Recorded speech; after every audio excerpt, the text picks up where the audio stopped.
Also, it's very ironic to me when guys complain about gold diggers, because you were the original gold diggers, right? Your great-great-grandfathers got a bunch of shovels and started digging up actual gold before women were allowed to leave the house. I would love to dig. Comedian, actor, writer, producer, entrepreneur, the list could go on. Whitney Cummings is coming back to Toronto for her Big Baby comedy tour, and due to overwhelming demand, she's added another show on October 3rd. Now, our Jennifer Shung had a chance to speak with her. Here is the first part of that conversation. Whitney Cummings, the one and only, my female comedy hero. Hey, you're on tour again. You're coming to Toronto. I can't tell you how excited people are because your first show at 7 p.m. October 3rd already sold out.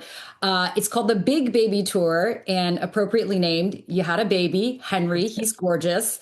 So what can people expect material-wise from this tour? People always say to me, like, you just don't care. Like, you'll just say it. Like, you just tell the truth or whatever. And I feel like after having a child, I feel like for the first time ever, I'm like, I'm going to say the truth. Like, I feel like I've been biting my tongue this whole time. So when you have a kid, as so many people know, there's just this level of like, number one, you're just so tired. Like, I'm just too tired to bite my tongue anymore. But also you see things so much more clearly. We live in this world that's so narcissistic now, especially with my job. Like, I signed up to tell jokes and make people laugh. I didn't sign up for like, hey guys, it's me. My avocado toast. I just ordered. Like, I didn't sign up to tell people like what I was having for breakfast and like, to complain about, airlines at airports. Although Air Canada, why can't I bring in a lip balm bigger than the plastic thing? You know what you can expect at the show? Me to have very dry skin and chapped lips because they would like doing it. Air Canada just does not want you to be hydrated and moisturized. I don't know what it is. Hey, I agree with you, Whitney. Listen, you say like in your comedy, you really hold nothing back. You talk about everything already, which I think is so refreshing. But is there something that you want, like you once said that, hey, if I know I don't want to talk about it, for example, postpartum depression, it means you have to talk about it. But is there something where you're still kind of like on the fence about that you're kind of toying with? Yes. For me, I have to say, I don't like an elephant in the room. It like drives me nuts. I grew up with parents that were lying to me, that were like, no, daddy's just on vacation. I'm like, in his new house with his new wife.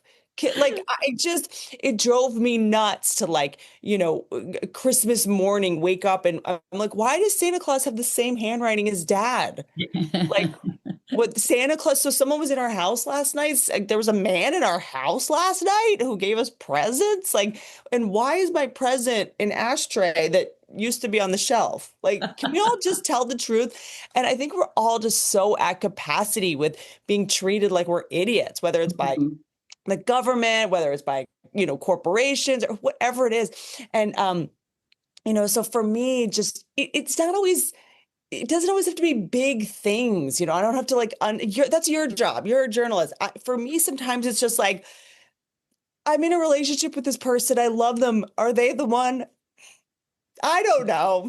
Right. Am I going to stay in it? Probably, and, I'm not, just being able to acknowledge, I think what everyone's sort of like, is this the right person?